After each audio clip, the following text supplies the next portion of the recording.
마음 깊이 새겨져 삶 가운데 살아 움직이는 말씀이 되게 하여 주세요. 아멘.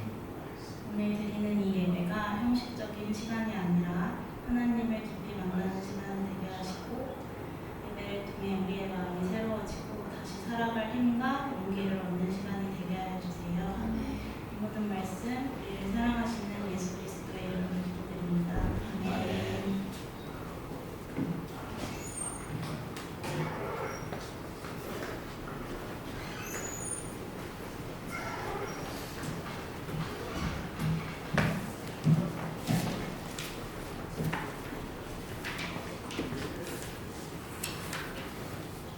성령부 예배에 오신 여러분, 주님의 이름으로 환영하고 축복합니다. 아멘. 대표기도 순서입니다. 3월 22일 최성환 경제님, 3월 29일 동아영장을 준비해 주시면 감사하겠습니다. 이번 달까지 꼭 새신자 작성 카드를 작성하여 헌금함을 통해 지출해 주시기 바랍니다. 봉사와 손님 신청은 임원진과 강도사님께 말씀해 주시면 감사하겠습니다. 성경 공독하시겠습니다. 마태복음 4장 1절부터 말씀드리겠습니다. 그때 예수께서 성령에게 이끌리어 마귀에게 시험을 받으러 광야로 가사 사슬을 밤낮으로 조심하시는 줄이신지라. 시험 얻은 자가 예수께 나와서 이르되 네가 만일 하나님의 아들이거든 명하여 이 돌들로 떡덩이가 되게 하라. 예수께서 대답하시되 사람이 떡으로만 살 것이 아니요 하나님의 입으로부터 나오는 모든 말씀으로 살 것이라 하느니라 하시니. 아멘. 강도사님 나와서 기록되었으니 말씀 전하실 때 큰 은혜 받으시기 바랍니다. 아멘.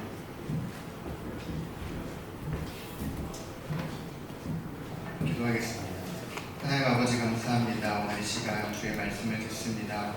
주님 역사해 주시사 하나님의 말씀이 이 시간 우리에게 깊이 새겨져서 정말 우리에게 지혜의 영이 임하게 하여 주옵시고, 또 이 세상을 살아가는 가운데 오직 하나님의 말씀으로 말미암아 모든 시험과 모든 문제를 올바로 분별하며 살아가는 하나님의 자녀들이 될 수 있도록 주님 도와주시옵소서. 아멘. 감사합니다. 이 모든 말씀 살아계신 예수 그리스도의 이름으로 기도드립니다. 아멘. 샬롬. 샬롬. 네, 반갑습니다. 잘 지내셨죠? 네. 좋습니다. 오늘 또 이제 하나님의 말씀 나눌 텐데요. 오늘 설교를 하기 전에 두 가지 정도 이야기하고 싶은 게 있어서 말하고 시작을 하려고 하는데, 첫 번째로 우리 인도자님이 두 손 들고 찬양합시다 하면 두 손 들고 찬양해 주시고 인도자의 인도를 잘 따라 주셨으면 좋겠어요. 왜냐하면 그래야지 우리가 하나님을 잘 예배할 수 있는 거거든요. 부끄러움이 있어도 다른 사람 시선이 신경 쓰여도 부끄러워하지 말고 두 손 들고 하나님을 기뻐 찬양할 수 있는 우리 모두가 되었으면 좋겠고요. 그리고 오늘 오전인가 혼자 갑자기 든 생각인데, 우리 청년부가 좀 더 친해졌으면 좋겠다 라는 생각이 들었어요. 좀 더 친해지려면 어떻게 해야 될까? 이거 진짜 갑자기 든 생각인데, 뭔가 스킨십이 있으면 친해지겠더라고. 그래서 어떻게 하면 좋겠나 라는 생각이 들었는데, 그 인사를 할 때 우리끼리 주먹 인사를 항상 하는 걸 우리만의 규칙으로 가지면 어떨까? 얼굴 마주치면 그날 한 명도 빠짐없이 주먹 인사를 다 해야 되는 거야. 우리끼리 그냥 너무 세게 치지는 말고, 그러다 싸움 나니까 너무 세게 치지는 마시고 살짝 저기 주먹 인사라도 꼭 하는 걸 우리 규칙으로 하면 좋겠다 싶더라고요. 어때요? 좋아요. 그래서 오늘 집에 가기 전에도 한 번씩 주먹 인사하시고, 다음 주에 만났을 때도 반갑습니다. 우리 청년들끼리는 주먹 인사라도 이렇게 하면은 뭐 이렇게 동성끼리는 악수해도 좋고요. 이렇게 좀 이렇게 서로를 더 반갑게 인사하고 가까워지는 우리 되었으면 좋겠습니다. 오늘 말씀을 나누려고 하는데요. 우리 지난주에 어떤 말씀 나눴는지 기억나세요? 지난주에 어떤 얘기를 나눴을까? 지난주에 맞아요. 느부갓네살 왕이 등장하는 다니엘서 이야기를 나눴죠. 그래서 다니엘서 말씀을 통해서 참된 지혜의 근원이 되시는 하나님에 대한 이야기를 나눴습니다.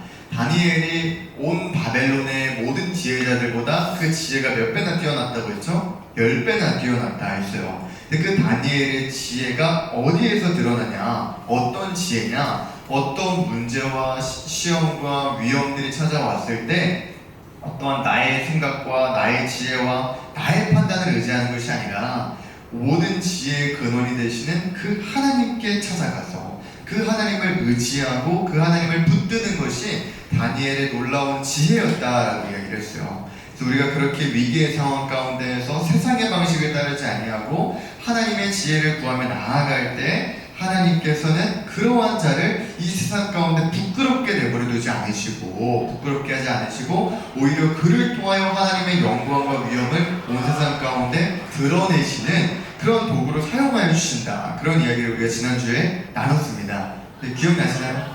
네, 좋아요.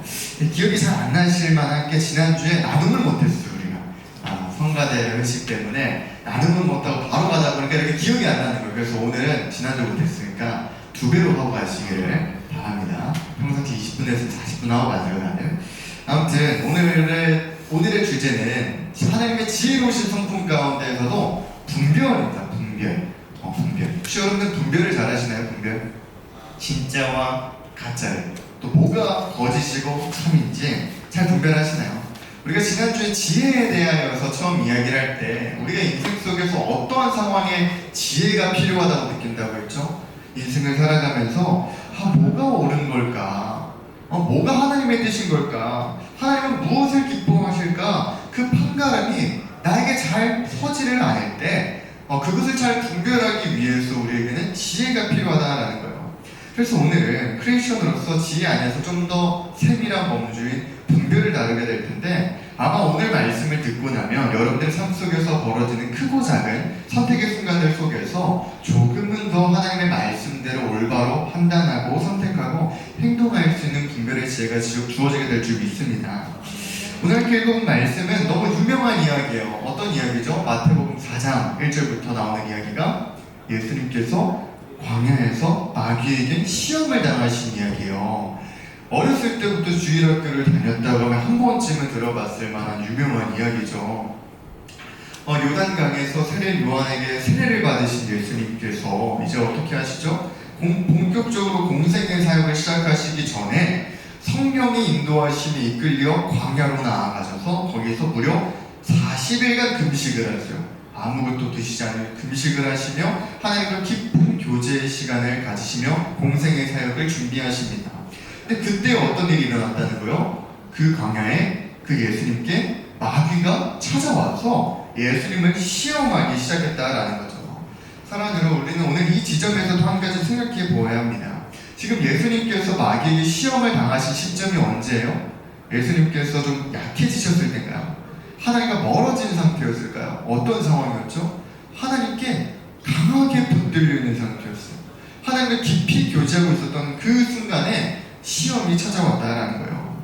그래서 무엇을 의미할까요? 우리의 삶 속에서도 그렇다는 거예요. 우리의 삶 가운데에도 위기와 시험은 언제든지 찾아올 수 있다는 거예요. 내가 연약할 때, 내 믿음이 흔들릴 때만 우리에게 찾아오는 것이 아니라 내 믿음이 견고해졌다고 느껴지고 내 믿음이 성장했다고 느껴지고 내가 이전보다 좀 괜찮은 성도가 되었다고 판단이 되어지는, 그렇게 느껴지는 그 순간에도 내가 하나님께 기도하고 말씀을 읽고 그렇게 하나님과의 깊은 교제를 가지는 그때에도 우리에게는 언제든지 마귀의 시험과 죄의 유혹이 찾아올 수 있다는 것이죠. 아니, 오히려 마귀는 바로 그때 우리를 흔들리려 하고 우리를 무너뜨리려 한다는 거예요. 그래서 사도 바울은 고린도전서에서 이렇게 이야기합니다. 한번 같이 읽어볼까요? 시작. 그럼 즉 선줄로 생각하는 자는 넘어질까 조심하라. 아멘. 뭐라고 이야기해요? 우리가 선줄로 생각할 때 자만하지 말고 넘어질까 조심하라는 거예요. 교만해서는 안 된다라는 거죠. 내가 확실히 이전보다 믿음이 성장했다. 이제는 내가 전과 같지 않아. 내가 좀 믿음이 성장해서 예전과 같이 그렇게 넘어지고 또 시기하고 분내고 그러지 않아. 예전처럼 죄의 유혹에 쉽게 넘어가지 않아. 라고 그 자신해서는 안 된다라는 거예요. 우리는 그때도 어떻게 해요? 반드시 넘어지지 않을까 조심해야 된다라는 거죠. 왜냐하면 우리의 신앙의 견고함을, 우리의 신앙의 성장함을 누가 가장 미워할까요? 누가 가장 질투할까요? 사단 마귀가 가장 미워하고 질투하고 시기하고 분낸다라는 거예요. 우리의 삶은 언제나 이런 영적 전쟁이 일어나는 현장이라는 사실을 잊지 말아야 합니다. 그렇기 때문에 예수님께서 무려 40일이라는 시간 동안 금식을 하시며 하나님과 깊은 교제의 시간을 보내시고 공생의 사역을 준비하시는 그때에 마귀가 어떻게 해요? 너무 시기하고 분내는 거예요. 어떻게든 그 예수님을 무너뜨리고 싶은 거예요. 그래서 오늘 아주 대단한 시험들을 가지고 예수님께 찾아왔다라는 거죠. 자, 그럼 마귀가 오늘 예수님을 어떻게 시험하려고 했냐? 우리 한번 3절 말씀 같이 읽어보겠습니다. 3절 크게 읽겠습니다. 시작. 시험하는 자가 예수께 나와서 이르되 네가 만일 하나님의 아들이거든 명하여 이 돌들로 아멘. 사랑하는 여러분, 마귀의 첫 번째 시험이 어떤 시험이요? 네가 만일 하나님의 아들이라면 이 돌들로 하여금 떡으로 만들어봐 라고 이야기를 했다라는 거예요. 자, 여러분, 자, 이 마귀의 시험이라고 하는 것이 사실 이렇게 보았을 때 뭐 이렇게 문제가 될 만한 소지가 있어 보이나요? 크게 문제가 있어 보이나요? 사실 그렇지 않아요. 왜냐하면 지금 상황이 어떤 상황이에요? 왜 떡으로 만들려고 했을까요? 예수님이 굶주린 상황이기 때문에요. 무려 40일이라는 시간 동안 굶주리셨기 때문에 지금 예수님 매우 허기가 지는 상황이었습니다. 예수님은 완전한 신이기도 하시지만 완전한 인간으로 이 땅에 오셨기 때문에 우리와 같이 허기를 느끼신다라는 거예요. 여러분 40일간 금식해 보셨어요? 하루 금식도 굉장히 어려워요. 그런데 40일을 금식하면요 정말 뭐 음식만 보면 눈이 돌아갈 수밖에 없죠. 예수님도 우리와 같은 완전한 인성을 지니셨기 때문에 엄청난 허기를 느끼고 계셨을 거다라는 거예요. 그리고 또 예수님은 완전한 인간이시지만 동시에 어떤 분이세요? 완전한 신이신 분이에요. 하나님이시자 하나님의 아들이신 분이기 때문에 얼마든지 이 돌들로 하여금 떡이 되게 하실 수 있는 능력이 있을까요? 없을까요? 있다라는 거죠. 얼마든지 그렇게 하실 수 있다라는 거예요. 그렇기 때문에 예수님께서 이 돌들로 하여금 명하여 떡으로 만드신다라는 이 행위 자체가 크게 문제가 될 게 없어 보인다는 거예요. 마귀의 이 시험이 이렇게 이야기를 들었을 때는 그럴듯해 보인다라는 거죠. 이게 왜 시험인가 싶기도 해요. 왜냐하면 지금 예수님이 만약에 아직 금식 중이에요. 40일 금식을 하려고 했는데 한 39일째 마귀가 찾아와가지고 이렇게 이야기하는 거면 시험이구나 싶죠. 금식을 해야 되는데 못하게 하니까. 근데 금식도 다 끝난 상황이란 말이에요. 그런데 왜 이 돌들로 하여금 떡덩이가 되게 하라고 하는 것이 마귀의 시험이었을까? 잘 이해가 안 된다는 거예요. 우리가 반드시 기억해야만 합니다. 마귀의 시험은요 언제나 겉으로 보기에는 이와 같이 별 문제가 없어 보이게 우리에게 찾아옵니다. 겉으로 보기에는요 아무렇지 않아 보이고요 오히려 때로는 더 합리적인 선택으로 보이고요 전혀 문제될 것이 없어 보이는 모습으로 우리에게 그 마귀의 시험과 유혹이 찾아온다는 거예요. 지난주에 우리가 나눴던 것과 같이요 우리의 삶에 문제가 생겼을 때 현실적인 방법을 찾고 강구하는 것이 문제입니까? 이상한 모습입니까? 중요한 시험을 앞두고 예배의 자리를 더욱 지키기보다 도서실에 가서 학원에 가서 공부하는 것이 비합리적인 모습이냐는 것이죠. 전혀 그렇지 않다라는 거예요. 마귀는 언제나 우리에게 합리적인 모습으로 다가옵니다. 합리적인 모습으로 우리의 생각으로 생각해 봤을 때 납득할 만한 모습으로 다가온다는 거죠. 근데 오히려 하나님의 말씀은 어떤 줄 아세요? 합리적으로 보이지가 않고요 상식적으로 보이지 않게 우리에게 다가온다는 거예요. 우리가 잘 알고 있는 성경 이야기 중에 사르밧 과부의 이야기가 있습니다. 열왕기상에 소개되고 있는 이 엘리야가 만난 사르밧 과부의 이야기가 있어요. 어느 날 하나님께서 오랜 그 가뭄으로 인하여서 굶주리고 있는 엘리야에게 그 엘리야를 먹이시기 위해 어떠한 명령을 내리시죠? 엘리야야 저기 사르밧이라는 지역으로 가면은 내가 너를 먹이기 위해 다 예비해 놨어. 거기에 한 과부가 있을 텐데 거기 가서 그 여인에게 음식을 얻어먹으라라고 하시는 거예요. 그렇게 엘리야가 그 말씀에 순종하여 사르밧을 갑니다. 그 과부를 만나요. 근데 그 과부의 형편이 어떤 형편이었어요? 어떤 형편인가요? 아주 가난한 사람인 거예요. 아주 가난한 사람. 심지어 얼마나 가난하냐면 먹을 것이 없어서 이제 아들이 한 명이 있는데 이 아들과 마지막 한 끼 이거 하나 먹고 이제 굶어 죽어야겠다 생각했던 그 집인 거예요. 그 집에 하나님께서 엘리야를 보내셨다는 거죠. 그러니까 엘리야 입장에서는 어떨까요? 엘리야 입장에서도 당황스럽지 않겠어요? 하나님 먹이실 거면 좀 가뭄이 있어도 좀 부유한 집안에 형편이 괜찮은 집안에 나를 보내셔서 좀 마음 불편하지 않게 얻어먹게 하시지 뭐 얻어먹게 하셔도 그 과부의 집에 보내셔서 심지어 이제 먹을 게 없어서 아들이랑 마지막 끼니 먹고 죽으려고 남겨놓은 그 음식을 얻어먹게 하십니까? 그럼 불편한 마음이 들지 않았겠어요? 그런데 어떻게 합니까? 엘리야가 참으로 이해가 되지 않아요. 합리적으로 느껴지지 않습니다. 근데 그럼에도 불구하고 어떻게 하냐? 그 말씀에 순종했다는 거예요. 이와 같이 우리가 인생을 살아갈 때 인간된 입장에서 참 곤란한 것은요, 마귀는 우리에게 합리적으로 다가오는데요, 하나님은 합리적이지 않게 다가오신다는 거예요. 그래서 우리의 지혜와 우리의 판단과 우리의 생각으로 분별하고 결론을 내리려고 하면 어떠냐? 마귀의 유혹과 시험이 더 그럴듯해 보인다는 거예요. 옳은 판단처럼 느껴진다는 거죠. 오늘 예수님의 상황도 마찬가지였습니다. 오늘 이 마귀의 제안을 겉으로 보았을 때 전혀 문제가 될 게 없었어요. 이제 모든 금식도 끝났으니 이 돌 만들어서 먹으면 되잖아요. 근데 예수님께서 이에 대해 뭐라고 대답을 하시냐면요, 4절 같이 읽어보겠습니다. 시작.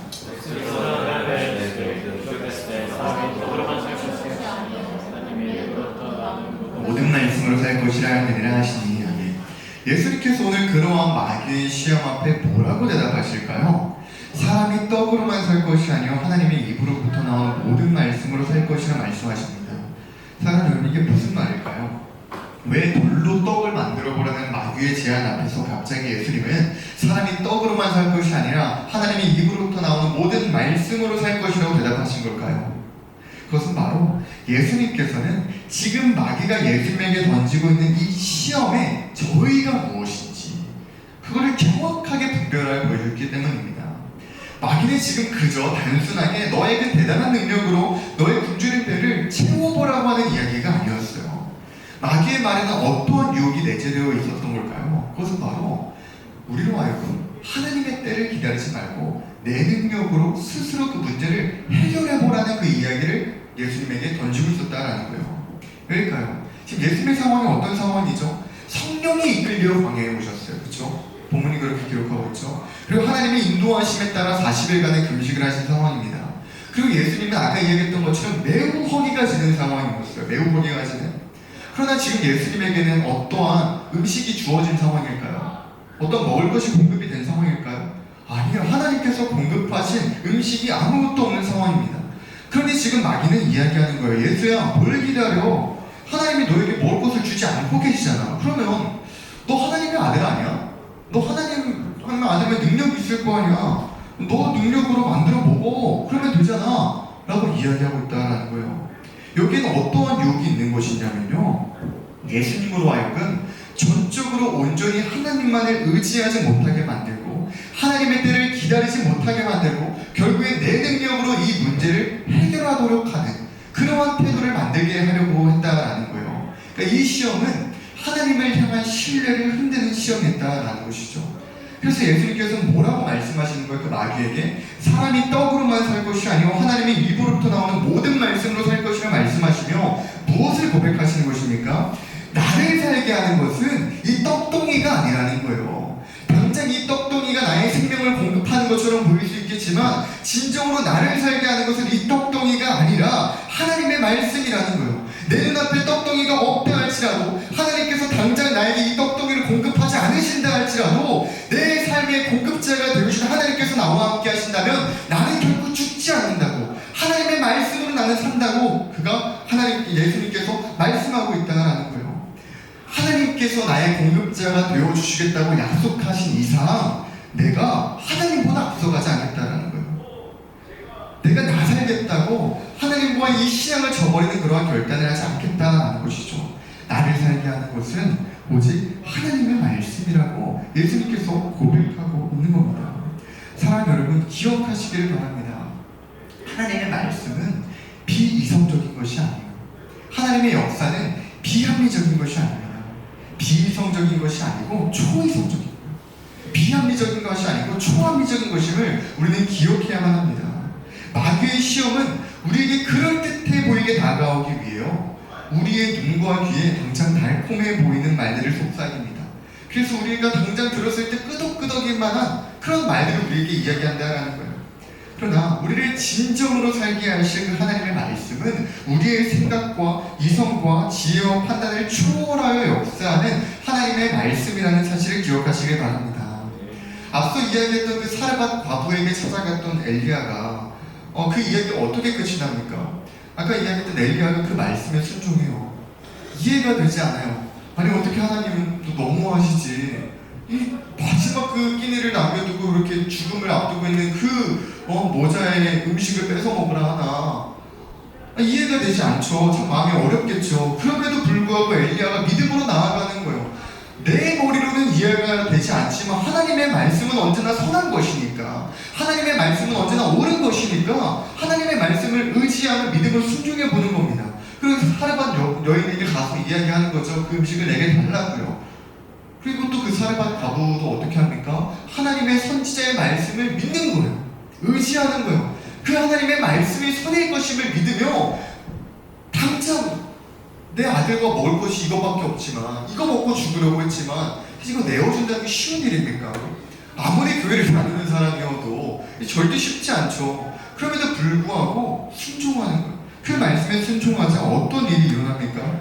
하나님께서 그 과부의 집에 역사해 주셔서 가뭄이 끊기게 되는 날까지 수년 동안 그 과부의 집에 그 통에 가루와 기름이 끊이지 않게 하시는 초자연적인 역사를 그 집 가운데 이루어 주셨다라는 거예요. 아멘. 사랑하는 여러분, 기억하시길 바랍니다. 우리를 살리는 것은 이 땅의 떡이 아닙니다.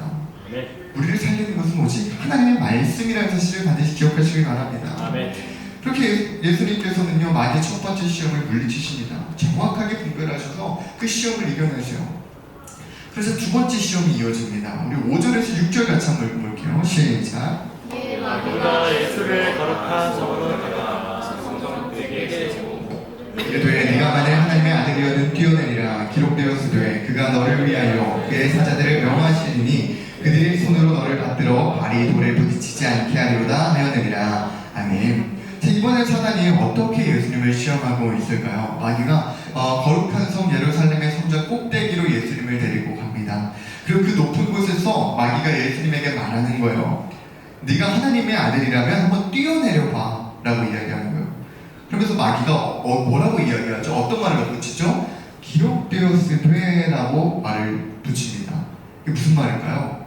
마귀가 지금 무엇을 인용하면서 예수님에게 말하고 있어요? 성경 말씀을 인용하면서 예수님을 시험하고 있다는 거예요. 마귀가 지금 여기서 인용하고 있는 말씀이 어디 있냐면 시편 91편입니다. 한번 같이 볼까요? 시편 91편 11절 시작. 그가 너를 위하여 그의 천사들을 명령하사 내 모든 길에서 너를 지키게 하심이라. 아멘. 그러니까 진짜로 마귀가 뭘 인용하고 있는 거예요?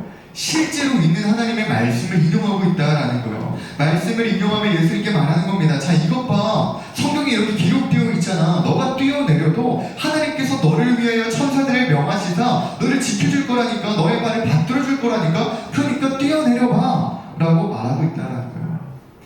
그런데 사실 우리가 알아야 되는 것은 이 시편 91편 말씀은 하나님께서 우리를 이렇게 지켜주시기 때문에 그런 하나님의 우리를 정말로 우리 삶 가운데 지켜주나 안 지켜주나 테스트해보라는 말씀이 아닙니다. 본래 이 말씀은 신실하신 하나님께서 그분의 자녀들을 모든 길 가운데 지켜주시는 분이시니 그 하나님을 신뢰하며 살아가라는 말씀이에요. 그런데 지금 마귀는 이 말씀을 근거로 어떤 이야기를 하죠? 정말로 그러한가 너가 절벽에서 떨어져서 하나님을 시험해보라고 말합니다. 사랑하는 여러분, 우리는 바로 오늘 이 지점에서 소름이 돋아야 돼요. 소름이. 경각심을 가져야 합니다. 왜일까요? 우리의 모든 삶의 순간이 영적 전쟁 현장이라고 이야기했잖아요. 우리의 적은 누구입니까? 악한 영의 권세인 저 사단마귀잖아요. 그런데 그들이 우리에게 찾아올 때 무엇을 가지고 찾아온다고요? 때로 하나님의 말씀을 가지고 찾아온다고요. 하나님의 말씀을 우리에게 들먹이면서 이야기하는 거야. 이것 봐. 하나님의 말씀에도 이렇게 적혀있다니까? 아니 이렇게 살아도 된다니까? 너 왜 그러는 거야? 우리에게 하나님의 말씀을 인용하면서 들먹이면서 우리를 시험하고 유혹한다는 것이죠. 제가 많은 청년들을 마주하고 신마하고 이야기를 나누다 보면 때로 정말 대화하고 지도하기가 참 어려운 경우들이 있어요. 어떤 경우냐면요, 자꾸 하나님의 말씀을 잘못 해석해요. 이 세상에는요, 우리가 지금 어디서든 하나님의 말씀을 접할 수 있잖아요. 유튜브든 뭐 SNS 곳곳에서 하나님의 말씀을 이야기하는 사람들이 너무나도 많습니다. 그런데 문제는요, 그 가운데 하나님의 말씀을 자기 입맛대로 해석하는 사람들이 정말 많아요. 그런데 그러한 이야기들에 영향을 받는 거예요. 내가 듣고 싶은 이야기인 거예요. 그게 내 마음을 편안하게 해주는 이야기인 거예요. 그러니까 어떻게 해요? 거기에 잘못된 영향을 받는 거죠. 사실 그 말씀은 결국 그런 말씀이 아닌데, 사실 성경이 말하는 하나님은 결국 그런 하나님이 아닌데, 말씀을 잘못 해석해가지고 이상하게 신앙생활을 하고 있는 청년들이 너무도 많다라는 거예요. 왜일까요? 사단 마귀가 우리를 그렇게 유혹하기 때문이에요. 여러분 아셔야 됩니다. 이 마귀가요 정말 교활한 존재예요. 정말 간사한 존재입니다. 그래서 이 마귀들이요 어느 정도 신앙생활을 좀 하고 좀 믿음이 있다고 하는 사람들을 공격할 때는요 바보같이 야 하나님 없어 이러지 않아요. 하나님을 부인하고 뭐 하나님을 격렬하게 살아가게 유혹하지 않습니다. 어떻게 유혹을 합니까? 하나님의 존재는 인정하되 하나님을 따르게는 하되 점점 조금씩 이상하게 믿고 이상하게 따르게 만든다라는 거예요. 그래서 결국 어느새 그 신앙을 보다 보면 하나님을 믿는 것 같았는데 시간이 지날수록 어때요? 그가 믿는 하나님은 성경이 말하는 하나님이 아닌 거예요. 그가 믿고 있는 그 신앙생활은 성경이 말하고 있는 신앙생활이 아닌 겁니다. 내가 마음대로 내가 만든 신을 믿고 있다라는 거예요. 사랑하는 여러분, 그래서 예수님께서 오늘 이런 마귀의 시험 앞에 어떻게 반응하십니까? 7절 읽어볼까요? 시작. 계속해서 이르시되 또 기록되었으되 주 너희 하나님을 시험하지 말라 하였느니라 하시니. 아멘. 사랑하는 여러분, 예수님께서 어떻게 반응하시죠? 또 기록되었으되라고 말하며 감히 하나님의 말씀으로 예수님을 시험하는 그 마귀의 말에 예수님께서 어떻게 반응하십니까? 또다시 기록되었으되라고 답하시며 신명기 말씀을 통해 그 마귀의 시험을 반박하시는 겁니다. 기록되었을 때 주 너희 하나님을 시험하지 말라고 성경에 기록되어 있다는 것이죠. 사랑하는 여러분, 때로 우리의 삶 가운데 마귀가 하나님의 말씀을 곡해하여 우리를 미혹하고 유혹하려 할 때 우리는 어떻게 그 유혹들을 이겨낼 수 있을까요? 어떻게 분별할 수 있을까요? 예수님과 같이 올바로 하나님의 말씀을 알아야만 합니다. 우리가 하나님의 말씀을 올바로 알지 못하면요 우리는 속수무책으로 당할 수밖에 없는 거예요. 그러니 어떻게 해야 할까요? 말씀을 읽어야 합니다. 그럼 말씀 읽으세요? 매일매일 말씀 읽으십니까? 여러분 제 눈 좀 한번 보세요. 여러분들 눈을 보고 진실을 좀 알아야겠어. 어때요? 예수자매가 저 안 봐요. 매일 말씀 읽으십니까? 여러분의 삶의 자리 가운데서 매일매일 하나님께서 우리에게 허락하신 그 말씀을 가까이 하고 계십니까? 정말 가까이 하셔야 돼요. 그 하나님의 말씀을 내가 가까이 하지 않으면 알 수가 없다니까요. 저 악한 마귀가 하나님의 말씀을 들먹이면서 우리를 잘못된 길로 미혹하여도 그런가 보다 한다고. 그러니까 수많은 사람들이 이단에 빠지는 건 아닙니까? 이단들이 항상 뭐예요? 성경책 들고 다니잖아요. 성경책 들고 성경책 보여주면서 이게 이런 말씀이고 저게 저런 말씀이라고 이야기하잖아요. 근데 왜 넘어갑니까? 모르니까 넘어가는 거예요. 내가 이 하나님의 말씀을 알지를 못하니까 이 하나님의 말씀이 분명 이런 말씀이 아닌데도 불구하고 저들이 그렇게 말하고 그런가 보다 싶어서 그냥 그렇게 넘어가게 된다라는 거예요. 그럼 우리가 어떻게 해야 돼요? 말씀을 가까이 하셔야 돼요, 여러분. 여러분 큐티 교재 있잖아요, 우리. 거기 보면은 말씀 통독도 있고 매일같이 말씀 묵상하는 것도 주어지잖아요. 매일같이 하셔야 됩니다. 그 말씀이 우리를 살리는 거예요. 그 말씀이 우리를 마귀의 권세와 대적할 수 있는, 그들을 압살할 수 있는 그 능력을 우리로 하여금 지니게 만들 수 있는 것임을 기억하며 그 말씀을 반드시 가까이 하시길 바랍니다. 그리고 말씀 가까이 하는 건 당연히 하실 때 또 어떻게 해야 돼요? 이 예배의 자리를 사수하세요. 여기에서 제가 오늘도 오전에 이 목사님 설교를 들으면서 어떤 마음이 들었냐면 진짜 그런 생각이 들었어요. 저도 이제 새벽 예배, 수요 예배, 금요 예배 뭐 이렇게 교회에서 드린 예배랑 예배 다 참여할 거 아니에요. 이 말씀들 들으면요 저 마귀한테 지리는 거 없어요. 네. 정말 제가 아까 목사님 그러셨죠. 우리 교회 자랑하라고. 정말 자랑하셔도 돼요. 근데 정말 우리 교회만큼 하나님의 말씀만을 증거하는 교회가 없어요. 정말 이 하나님의 말씀이 내 강단에서 올바르게 이 선포되어진 이걸 우리가 아멘으로 화답하며 받아들며 살아가면요 저는 사실 그냥 그런 생각이 들어요. 진짜 여러분들이 하나님의 말씀 평상시 그렇게 가까이 하지 않아도 매일 새벽 예배 나오고 주일 예배만 나와도 이길 수 있어요. 진짜 너무 귀한 하나님의 말씀이 매번 선포되어진단 말이에요. 근데 꼭 예배의 자리를 사수하시길 바랍니다. 그리고 여러분들 살면서 좀 모르는 게 생기면 뭔가 아까 이야기했듯이 뭐가 하나님의 말씀일까 뭐가 옳은 걸까? 잘 판가름이 안 서면요, 교육자한테 물어보세요. 상담하시고요, 정말 올바른 주의 길을 갈 수 있도록 그렇게 노력하는 저 여러분들 되시길 축복합니다. 이렇게 예수님께서 마귀의 두 번째 시험도 이겨내셨어요. 근데 마귀는 포기하지 않습니다.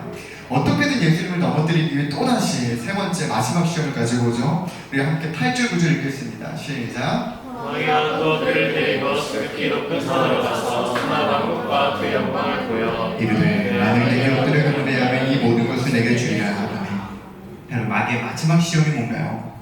예수님을 지극히 높은 산으로 데려가서 온 천하만국에 놀라운 영광을 보여준 겁니다. 그리고 이야기해요. 네가 만약 나한테 엎드려 경배하면 내가 이 모든 것을 너에게 줄게. 이야기하는 거예요. 바로 이 대목에서 마귀가 지금까지 숨겨왔던 그 본심이 드러납니다. 지금까지 마귀는요, 예수님을 시험하는 가운데에도 교묘하고 교활하게 그 속뜻을 숨기면서 예수님을 시험하려 했어요. 그런데 예수님께서 결코 그 마귀의 관계에 속지 않으시고 그 지혜로 그 모든 속뜻을 분별하시고 이겨내시자 그 마귀가 이제는 어떻게 합니까? 그 본심을 드러내는 거예요. 대놓고 유혹하며 이야기하는 겁니다. 내가 온 세상에 있는 부귀 영화를 너에게 줄 테니까 나한테 한 번만 엎드려 경배하라는 거예요. 지금까지 숨겼던 마귀의 본심이 무엇이었을까요? 바로 우리의 경배의 대상을, 우리의 예배의 대상을 완전히 바꿔놓는 데 그 목적이 있다는 거예요. 응당 하나님께만 드려줘야 할 그 예배를, 하나님만이 받으셔야 할 그 영광을 자기가 가로채고 싶어 한다는 것이죠. 그리고 이를 위해서 우리에게 어떠한 유혹을 가지고 찾아온다고요? 공중 권세를 잡은 자로서 이 세상의 성공과 명예와 물질을 우리에게 약속한다는 것이죠. 사랑하는 여러분 생각해 보기를 원합니다. 만약 우리가 오늘 예수님의 상황이었다면 어땠을까요? 마귀가 오늘 우리를 아주 높은 곳에 데려가서 온 천하만국에 놀라운 영광을 보여줍니다. 그 놀라운 영광을 보게 되었다면 어땠을까요? 그리고 그 모든 것을 내가 너에게 주겠다고 이야기하는 마귀의 속삭임이 들려왔다면 우리는 어떤 마음이 들었을까요? 우리가 참 존경하는 칼빈 신학자는요, 이 본문을 주의하면서 그런 표현을 씁니다. 미친 짐승처럼 우리를 매료하는 대상에 질질 끌려다니는 육신의 욕망이 우리에게 있다고요. 우리를 매료시키는 그 대상에게 우리가 어떻다고요? 미친 짐승처럼 질질 끌려다닌다는 거예요. 그러한 욕망이 우리에게는 다 내재가 되어 있다는 거죠. 아마 이 자리에 있는 여러분들 모두가 다 가지고 있는 욕망이 다를 겁니다. 누군가는 물질에 대한 거대한 욕망이 있을 수도 있고요. 누군가는 이성에 대해서, 누군가는 명예에 대해서, 또 각자만이 가지고 있는 여러 욕망들이 있을 거예요. 그리고 우리는 내가 그 매료되는 그 대상에 있어서는 어때요? 칼빈의 표현과 같이 질질 끌려다닌다는 거예요. 그러니까 정말 마귀가 오늘 예수님에게 그러했던 우리를 끌고 가서 정말 우리가 갈망하는 거, 정말 내가 질질 끌려다니는 거, 내가 정말 욕망하는 것, 그것을 내 눈앞에 딱 보여주면서 내가 그것을 너에게 주겠노라, 얼마든지 내가 너에게 허락해 주겠노라 이야기한다면 우리의 마음이 어떨까요? 흔들릴 겁니다. 딱 한 번만 전해보는 거 나쁘지 않겠다는 생각이 들지도 몰라요.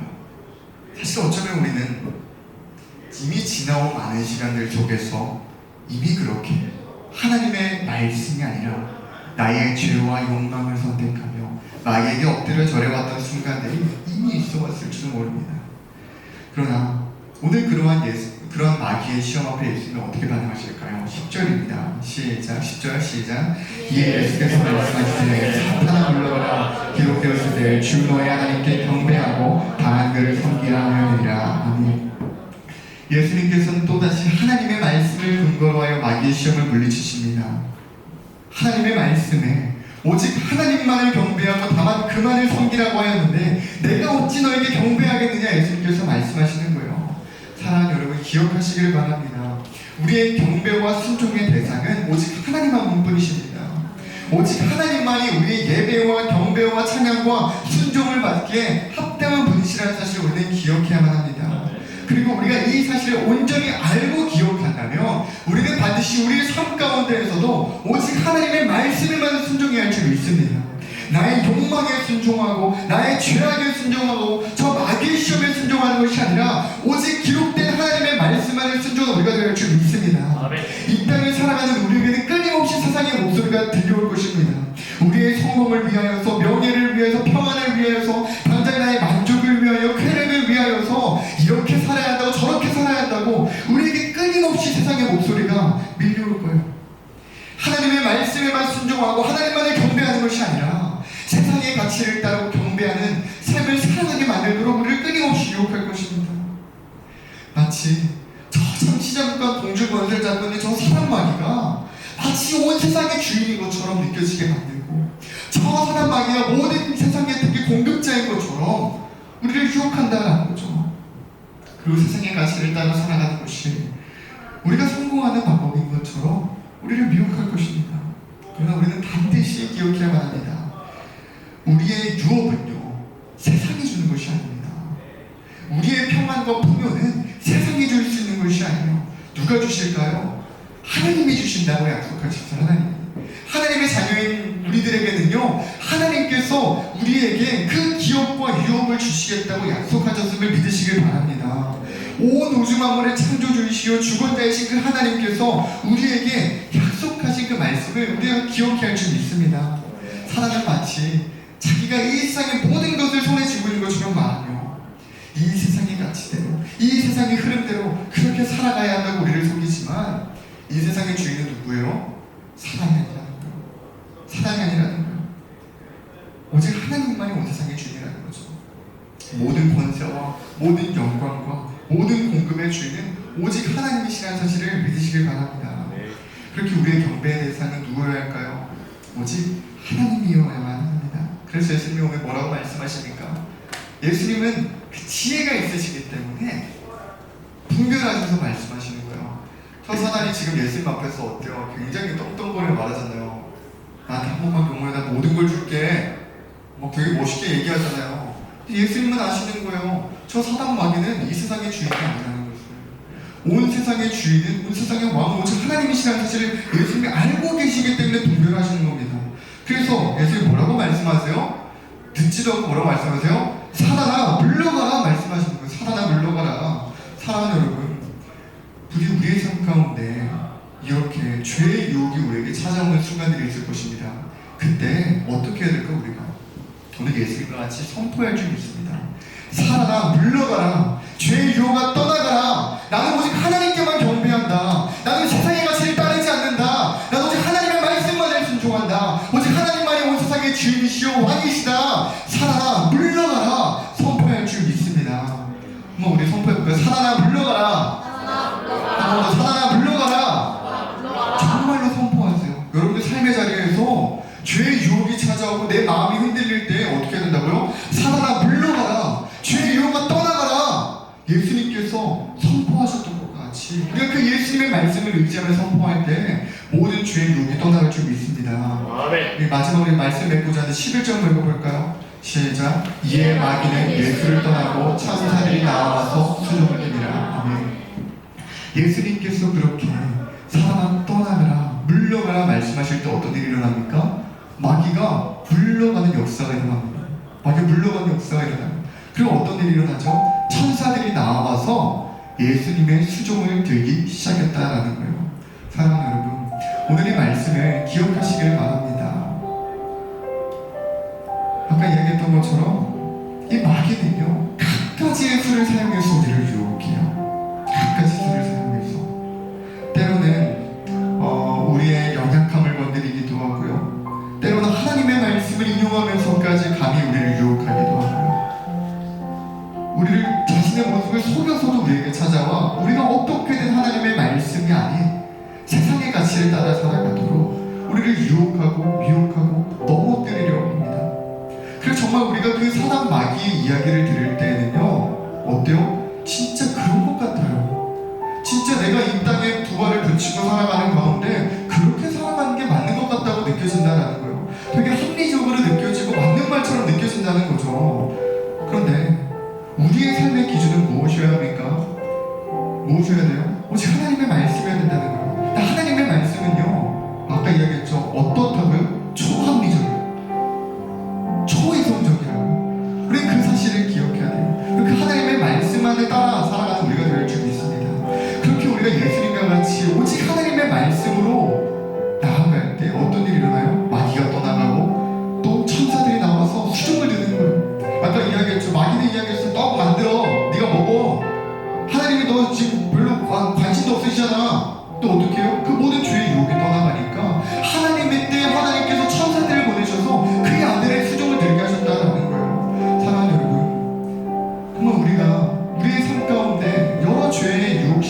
찾아왔을 때 예수님과 같이 이겨낸 자들이 되기를 소망합니다.